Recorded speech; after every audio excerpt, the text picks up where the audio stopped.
Fox News alert. President Trump moving to advance tax reform as Senator Al Franken refuses to resign over sexual misconduct allegations. Some of the big stories we're following as we wait for new reaction from the White House. Hello, everyone. I'm Dana Perino, and this is the Daily Briefing.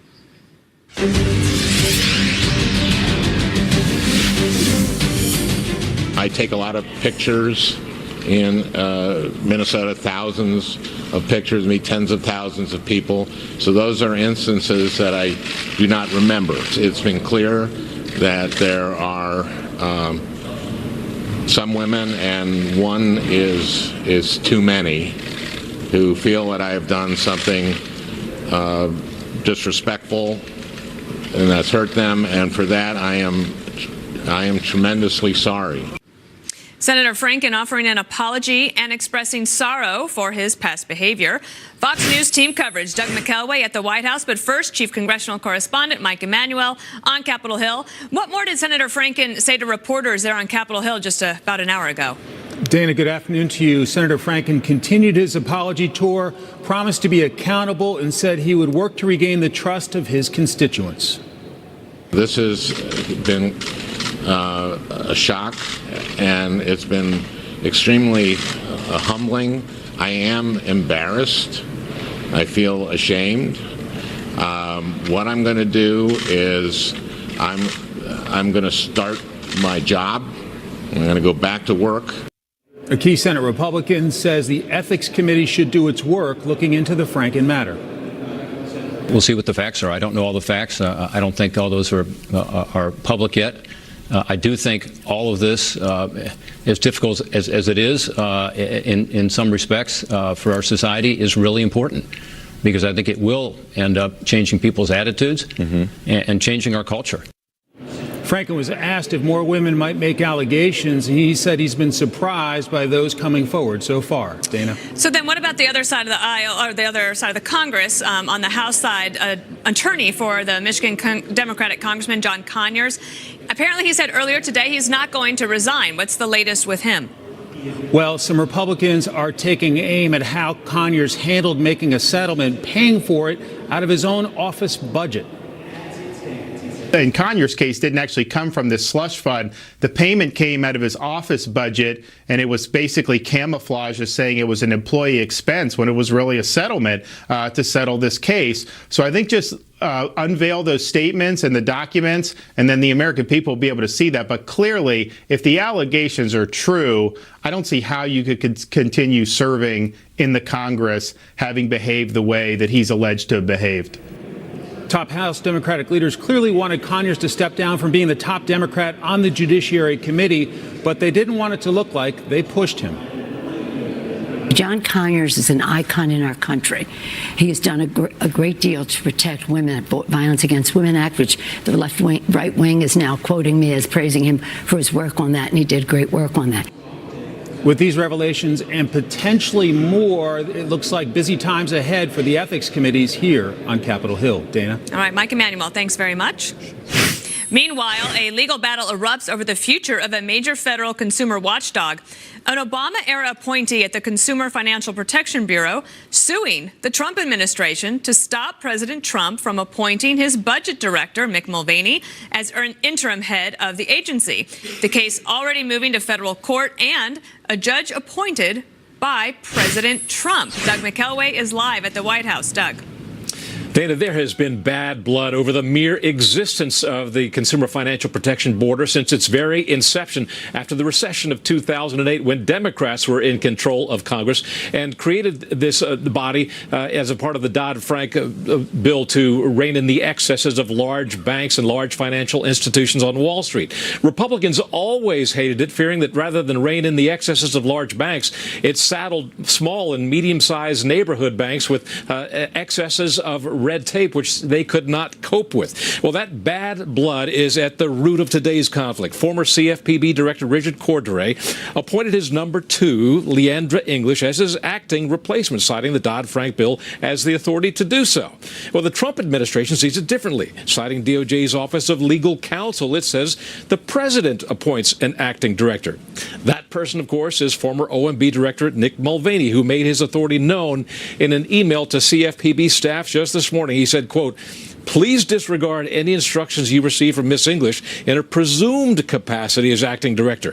If you receive additional communications from her today in any form related in any way to the function of her actual or presumed official duties, please inform the General Counsel immediately. Well, Leandra English, as you said, Dana, filed suit just this morning, and Mulvaney told camera crews that were staked outside the CFPB this morning what he thought of that lawsuit. So, Doug, another topic, while I have you there, is that the Associated Press is just reporting that President Trump will not campaign for Roy Moore in Alabama. What are you hearing?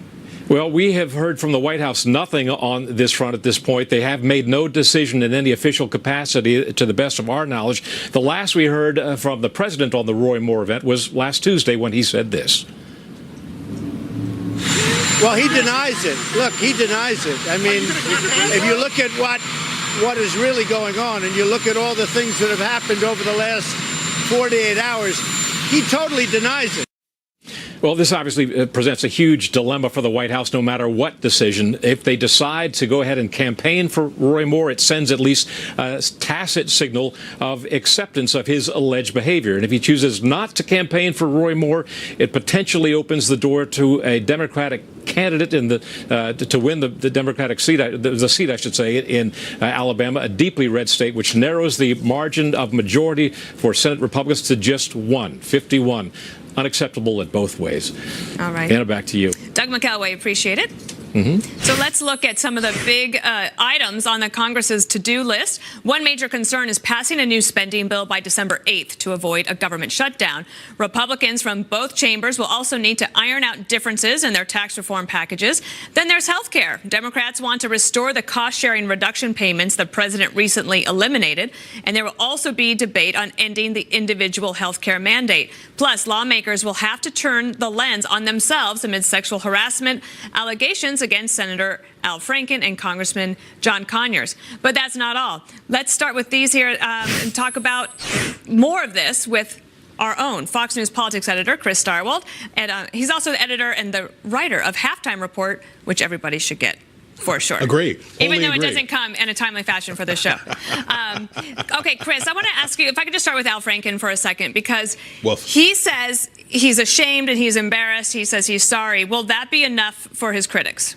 Nevertheless, he persisted. Poor Al Franken, my gosh. Wouldn't you just feel so terrible for him? He's so embarrassed and he's so ashamed, and goodness gracious, give me a break.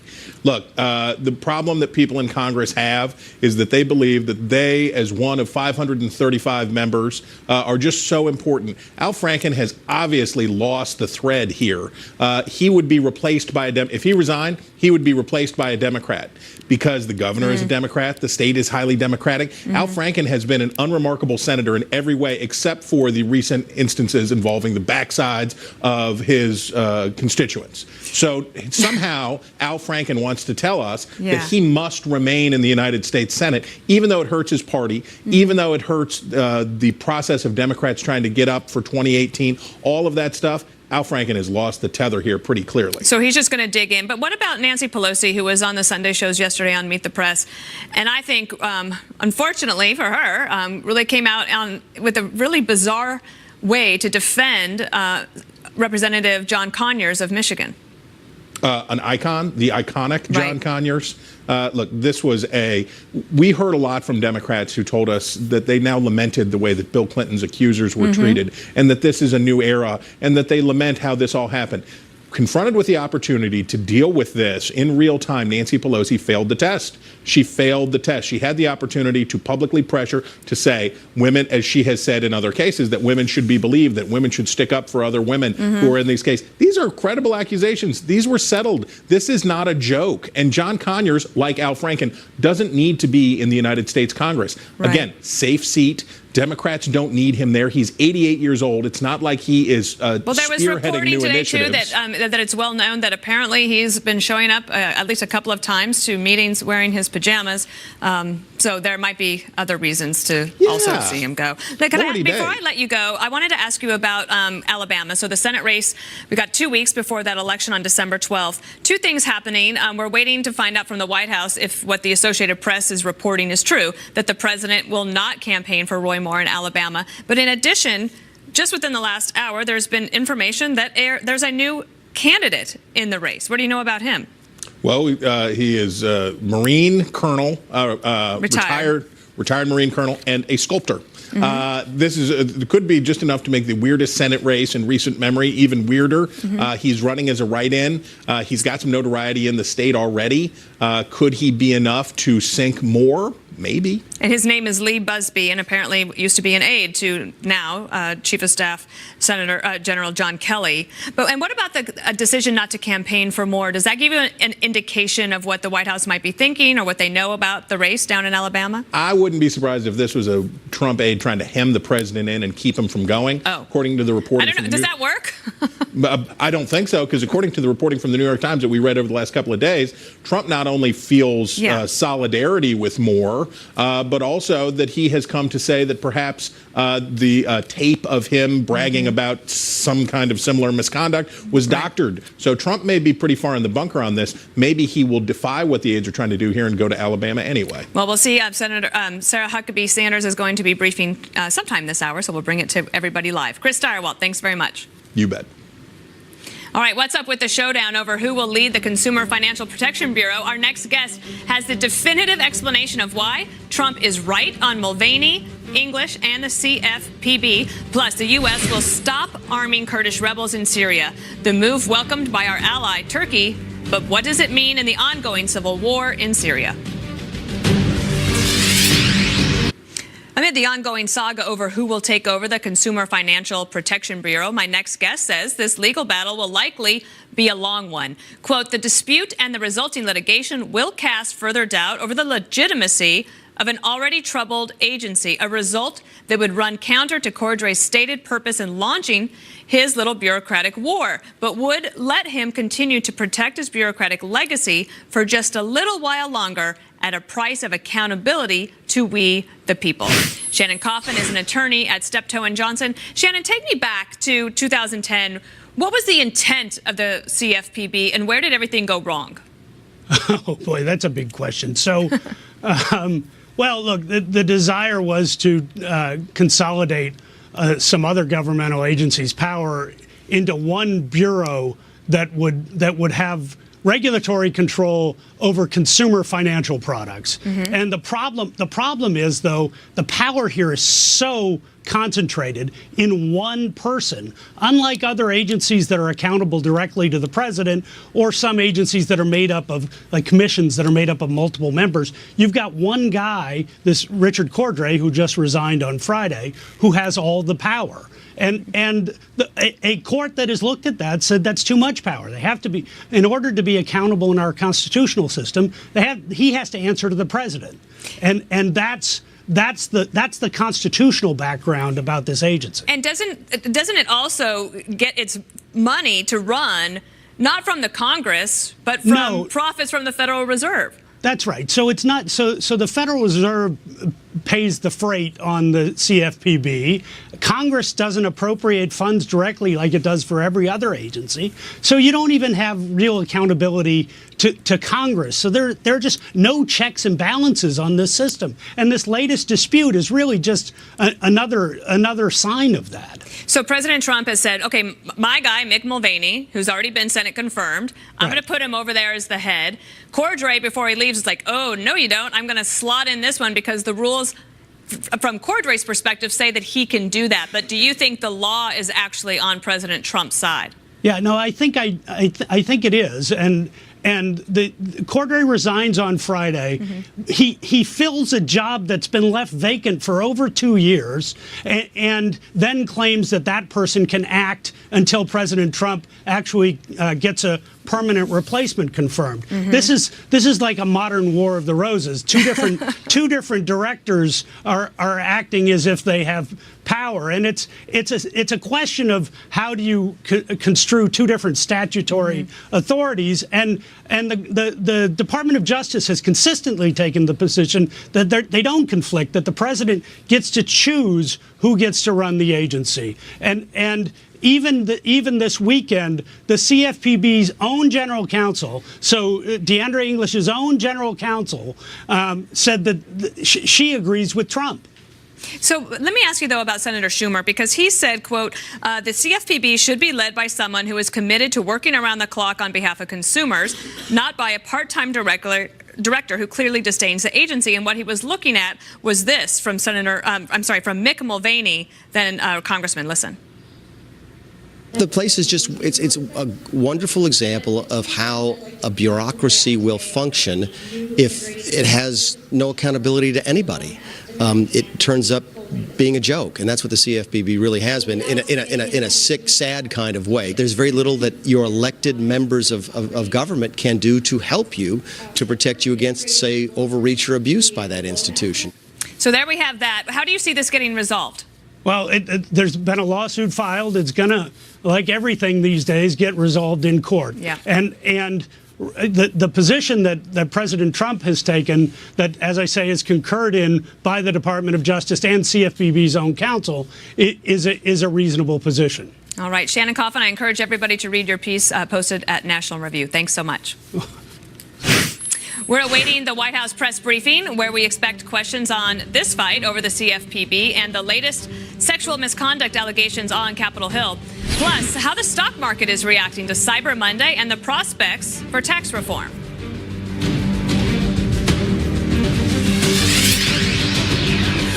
Investors keeping a close watch on tax reform as lawmakers head back to work in Washington.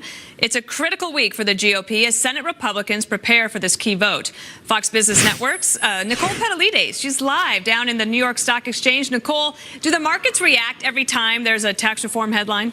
I mean, for the most part, yes, because, for example, today we have the news that Senator Rand Paul is likely to be a yes vote for this one, and traders have been talking about it, feeling that optimism. So the market can be headline driven, and the big picture is that they're betting on tax reform. They've been betting on it since last November, since Trump was voted in, basically. We've seen the markets go from 18,000 now to 23.5. We're hitting a new record today. In fact, Dana, the Dow, the Nasdaq, and the S&P are all at records today. I will tell you that Goldman Sachs has been putting out a bullish note. Late last week, they put this out and talked about rational exuberance and basically said if it passes, and they really are bullish on this one, investing in industrials and financials, they're saying that the markets can move higher through 2018, 2019, putting a target at the end of 2018 of 2850. That's a roughly 10% gain from these levels. Most people expect a pullback, and Goldman Sachs the same. So where you might see a down arrow of about 5% through the end of next year if you don't get the tax overhaul.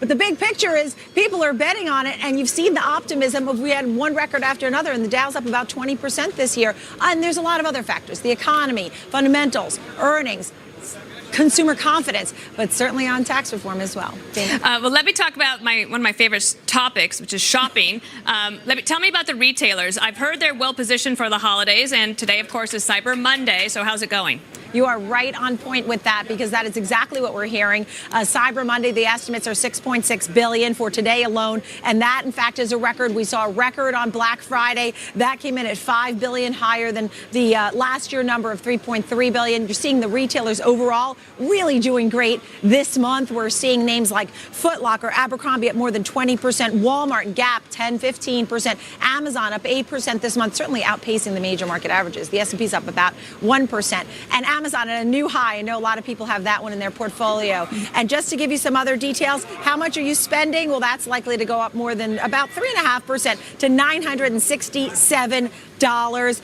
And e-commerce is going to be close to 16% of our spending. So much of that will be on our mobile phones as well. So it looks like they're going to shop till they drop, Dana. They're getting ready for the holidays. They're counting down. Yeah, well, it's exciting times. Of course, we're countdown to the holidays has begun. Nicole, thanks so much. Thanks.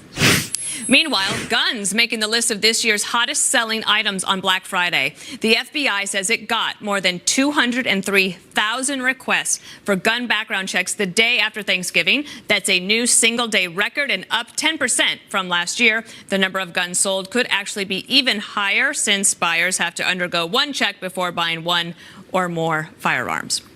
So what is on the president's long to-do list for the end of the year? Our political panel will discuss their busy agenda. Plus, President Trump says the U.S. will no longer arm Kurdish firefighters in Syria. General Jack Keane explains how this could tip the balance of power in the Middle East.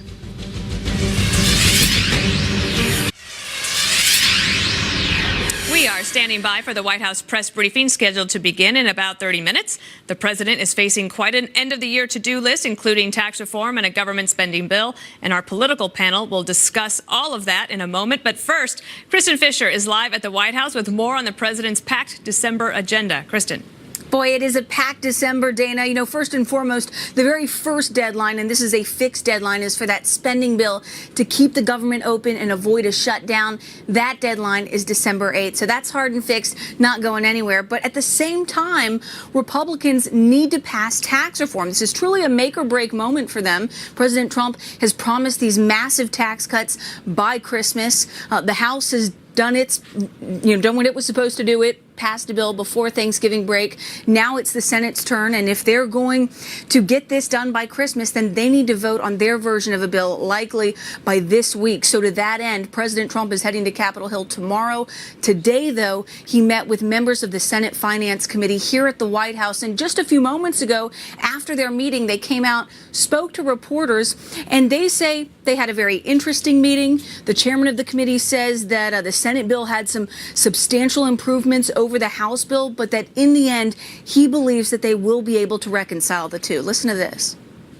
We're generally able to get together and solve these problems, and I think we will. We'll be able to get together. That's why you have two houses, and I've never failed to be able to get together with the House when we have, even on very contentious issues, because we're willing to work together and solve these problems. And when asked if he thought that they'd be able to get this done by Christmas, Senator Hatch said, "I sure hope so." Now, complicating matters is the race for the Alabama Senate seat. And, you know, last week, President Trump left open the possibility that he might campaign for Roy Moore. And he said last week that Moore totally denies the allegations. Well, the Associated Press reported today that President Trump has decided not to campaign for Roy Moore. But our sources at the White House say that simply there's nothing on President Trump's schedule at that time. So this could always change. I would expect there's going to be several questions about this in the briefing today. And there's also going to be questions about the power struggle taking place at the CFPB, the Consumer Financial Protection Bureau. You've got White House Budget Director Mick Mulvaney named acting director of the CFPB by President Trump. At the same time, you have Leanda English, who was named to the post by the agency's outgoing Obama-era director. She's now filed a lawsuit, and it kind of set up an awkward situation this morning where nobody really knew who was in charge, but Dana, Mick Mulvaney brought donuts to the CFPB, so he may get the early win here. That's really smart. And also his staff was tweeting pictures of him on the job, so maybe like possession is 9/10 of the law. Exactly. All right. We appreciate you keeping everything straight for us. We'll be back with you later this week. Appreciate it, Kristen. Thanks, Dana. Okay, for more on this, let's bring in our political panel. Liz Smith is the former deputy campaign manager for Martin O'Malley's 2016 White House campaign, and Alexandra Smith is the executive director of America Rising. Not related. Not that I know of. Here together on the panel. Could we just start with Al Franken? Just in the last hour, he gave a press conference. It took a few questions addressing allegations of sexual misconduct. Let's take a listen to what he said. What I'm going to do is I'm going to start my job. I'm going to go back to work. I'm going to work as hard as I can for the people of Minnesota, and I'm going to start that right now. Thank you all. Thank you. So, Alexandra, let me start with you. Do you think that that will assuage the critics who are saying that he should have resigned? I don't think so, because it speaks to a double standard that I find particularly troubling. You know, at America Rising, we do opposition research, and this is exactly the kind of thing that we would put before voters before an election for them to evaluate. We do opposition research partly so that voters don't have buyer's remorse at the end of the day. So why should an elected official, someone who is a guardian of the public trust, get any kind of special treatment, get, an ethics hearing, get special, training, counseling, something, just because they're in elected office? In my opinion, they're not just any kind of employer. They should be held to a higher standard, and this is what really troubles me about this entire incident. Well, and apparently, Liz, there is not necessarily more to come about Al Franken, but Jake Sherman, who was on Harris Faulkner's show on Outnumbered Overtime, said he knows that he himself and reporters all across Capitol Hill are chasing down leads because they believe there are more stories to come perhaps from both sides of the aisle. What are you hearing from your friends or sources on Capitol Hill about how they feel about this as staffers?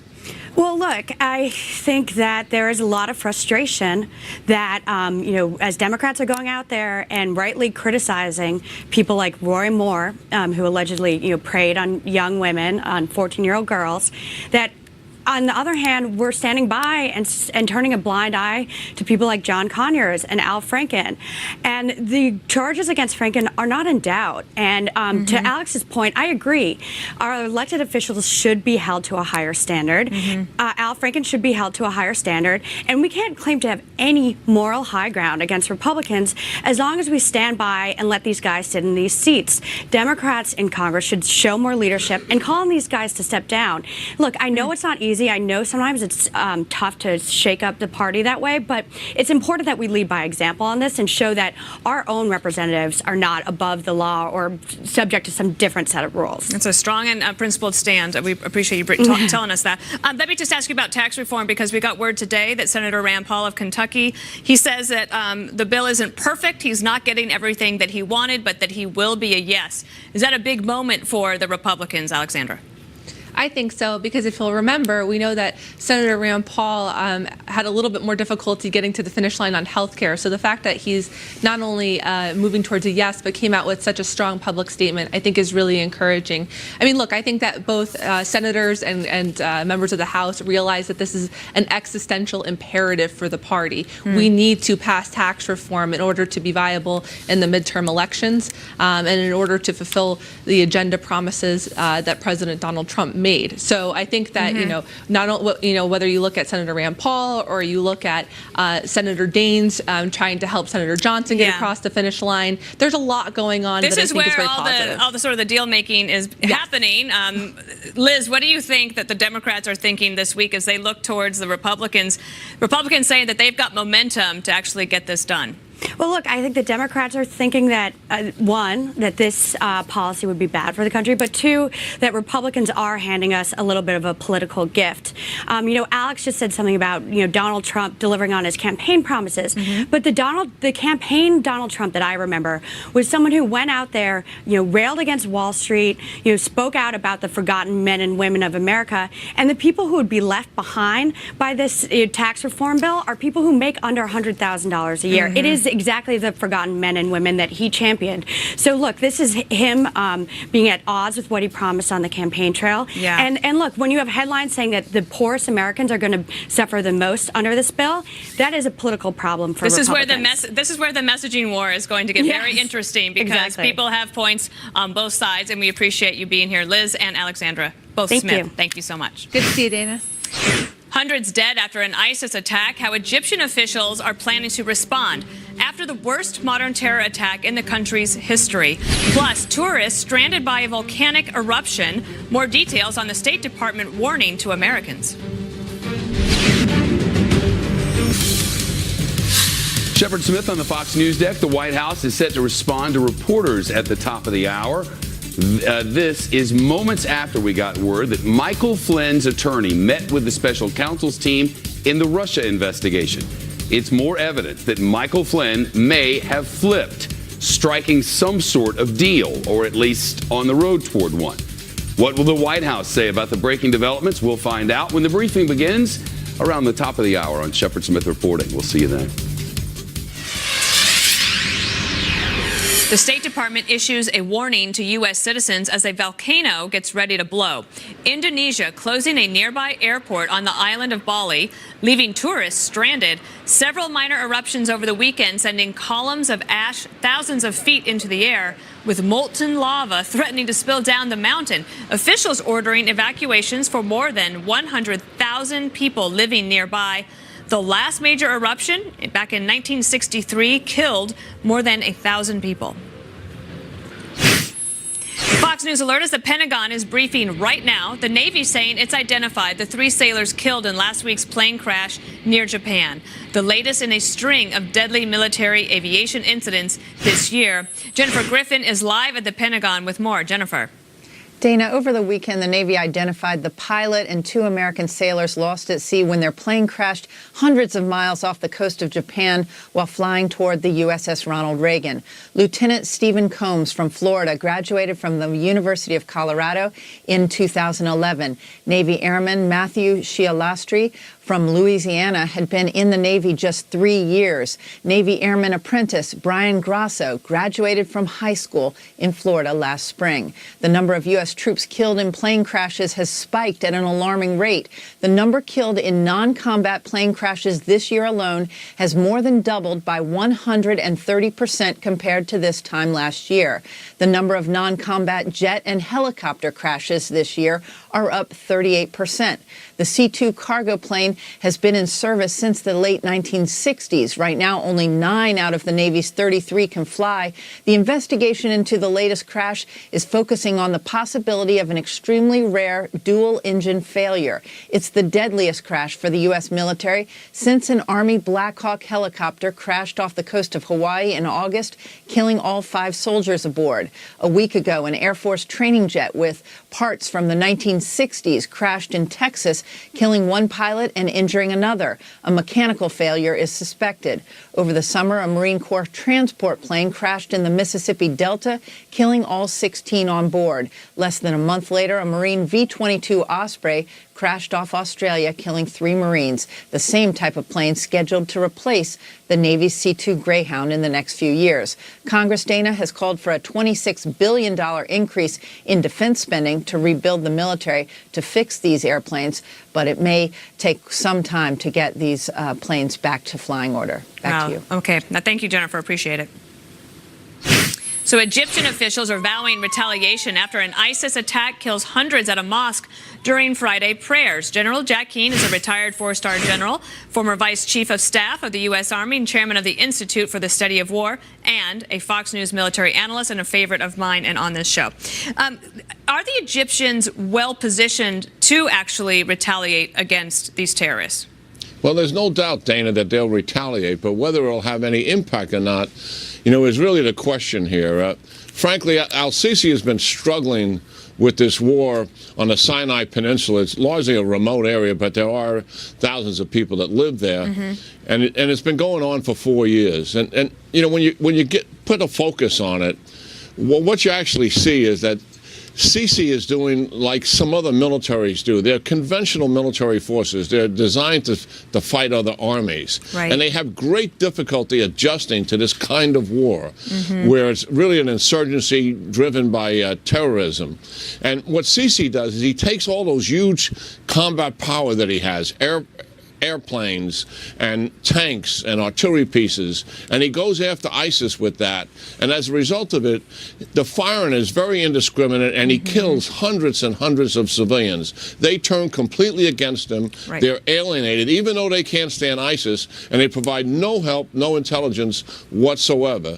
What he should be doing is protecting that population and isolating the enemy from them, much as we did so successfully in Iraq when it was called the Surge. So he's got major problems, and he's got the Russians helping him, which are notorious in terms of using brutality in terms of their conventional weapons on civilians.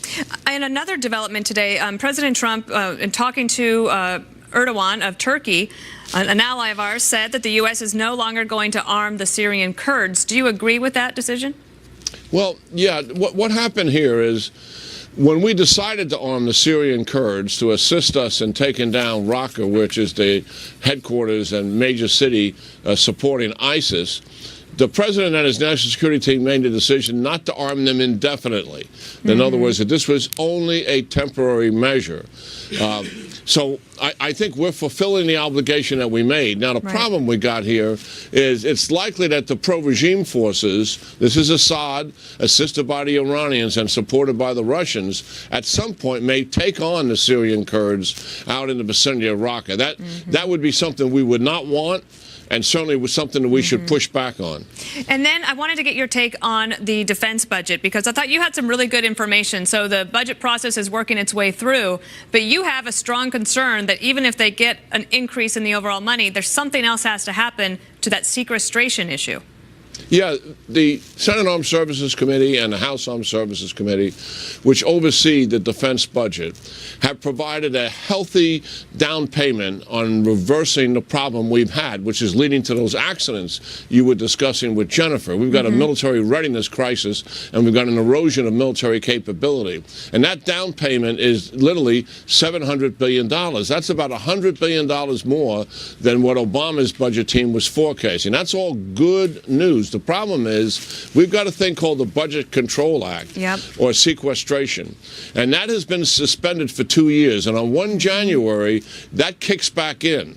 So the Congress has to act to prevent that Budget Control Act from bringing us back down to the original proposed caps. That $100 billion that the Trump team with the Congress has plussed up would go away. Would go away. Yeah, so they have to take some action in the next month or so. I think that some people were forgetting that that was actually on the agenda. Like, that has to get done, and we appreciate you reminding us of that. General Jack King, appreciate you being here. Oh, good talking to you, Dana. All right. There's a live look at the White House while we are awaiting the briefing with Sarah Sanders, and we will bring that to you live. Plus, obviously not being able to meet his mom, it's so important to me to know that she's a part of this with us. the rumors are true. Buckingham Palace announcing Prince Harry and Meghan Markle are engaged. What we're learning about the royal wedding ahead.